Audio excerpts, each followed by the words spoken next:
Hello, જય દ્વારકાધીશ મિત્રો, કેમ છો બધા? મજામાં ને? સ્વાગત છે તમારું મારી ચેનલમાં. જો આજે આપણે બનાવવાના છે મસાલા પરાઠા. તો એના માટે આપણે જે સિમ્પલ રોટલીનો લોટ બાંધીએ છીએ એવો આપણે લોટ બાંધી અને લઈ લીધો છે.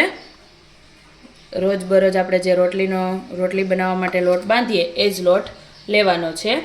આપણે આલુ પરોઠા અને એવા મસાલાવાળા પરાઠા તો ઘણીવાર ખાધા હશે, પણ જો ક્યારેક તાત્કાલિક મસાલા પરાઠા બનાવવા હોય અને કોઈ પણ મસાલા વગર, તો આ પરાઠા તમે એકવાર જરૂરથી ટ્રાય કરજો. તો ચાલો રેસીપી શરૂ કરીએ. વિડીયોમાં છેલ્લે સુધી બન્યા રહેજો. હવે સૌથી પહેલાં આપણે આ લોટની રોટલી જેવું વણી લેશું. હવે એ લોટમાંથી આપણે આ રીતે થોડો લોટ લઈ લેશું અને તેમાંથી હવે આપણે ગોળ રોટલી વણી લેશું. આપણે સિમ્પલ જે રોટલી બનાવીએ એ રીતે જ થોડીક એને જાડી રાખશું અને ગોળ રોટલી વણી લેશું.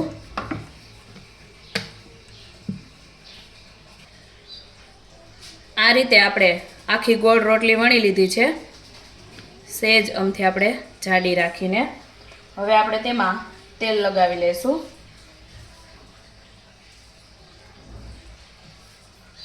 આખી રોટલીમાં આપણે આ રીતે તેલ લગાવી લઈશું.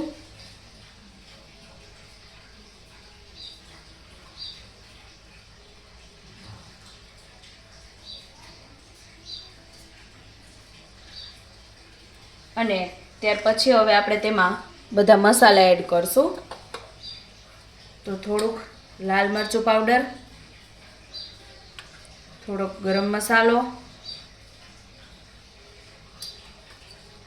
થોડુંક ધાણા જીરું પાવડર અને થોડુંક આપણે સ્વાદ પ્રમાણે મીઠું એડ કરી દઈશું. હવે આ બધા મસાલાને પણ આપણે મિક્સ કરી અને જે આપણી રોટલી છે તેમાં લગાવી દઈશું.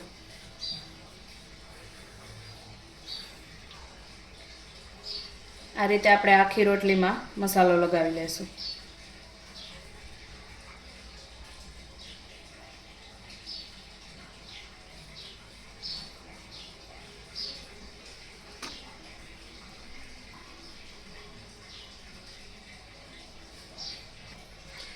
હવે મસાલો આપણે સરખી રીતે લગાવી લીધો છે, તો એક સાઈડથી આ રીતે તેમાં કટ લગાવી લઈશું અને ત્યાર પછી એ સાઈડને આપણે આવી રીતે સામેની સાઈડ જવા દઈશું. પછી તેને આ રીતે ચારેય સાઈડ ફોલ્ડ કરી લઈશું.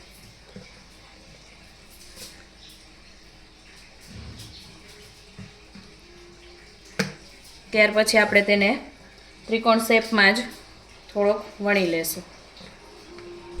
આ રીતે ત્રિકોણ શેપમાં જ આપણે તેને વણી લેશું.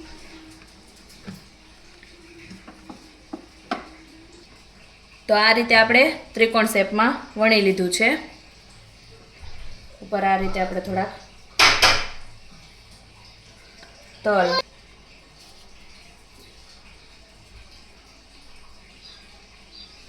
અને થોડાક લીલા ધાણા એડ કરી દઈશું.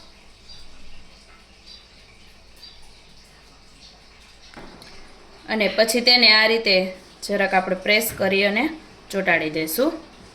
તો આપણો મસાલો પરાઠા વણાઈ અને તૈયાર થઈ ગયો છે. હવે આપણે તેને શેકી લેશું. હવે આપણે તવી ઉપર થોડુંક તેલ લગાવી લઈશું અને આપણું જે પરોઠું છે તેને એડ કરી દઈશું. ત્યાર પછી આપણે ઉપરથી પણ થોડુંક તેલ લગાવી લઈશું અને બંને સાઈડથી એકદમ ક્રિસ્પી થાય એ રીતે શેકી લઈશું.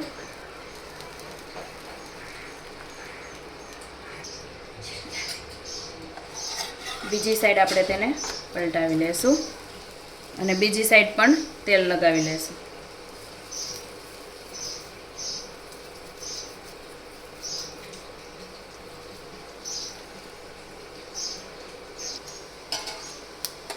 બંને સાઈડથી આ રીતે ક્રિસ્પી થાય ત્યાં સુધી આપણે તેને શેકી લેશું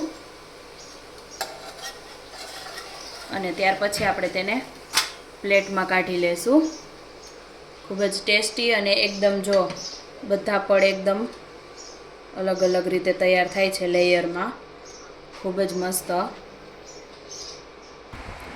તો તૈયાર છે આપણા મસાલા પરાઠા. કાંઈ પણ બટેટાનો કે કોઈ પણ મસાલા વગર ફટાફટ જો તમારે બનાવવા હોય તો આ રીતે ઝડપથી તૈયાર થઈ જાય છે અને એકદમ ટેસ્ટી પણ બને છે. તો એકવાર જરૂરથી ટ્રાય કરજો અને કમેન્ટ કરીને જણાવજો કે રેસીપી કેવી લાગી. વિડીયો ગમે તો લાઈક કરજો, શેર કરજો અને જો ચેનલમાં નવા હોય તો સબસ્ક્રાઈબ કરવાનું ના ભૂલતા.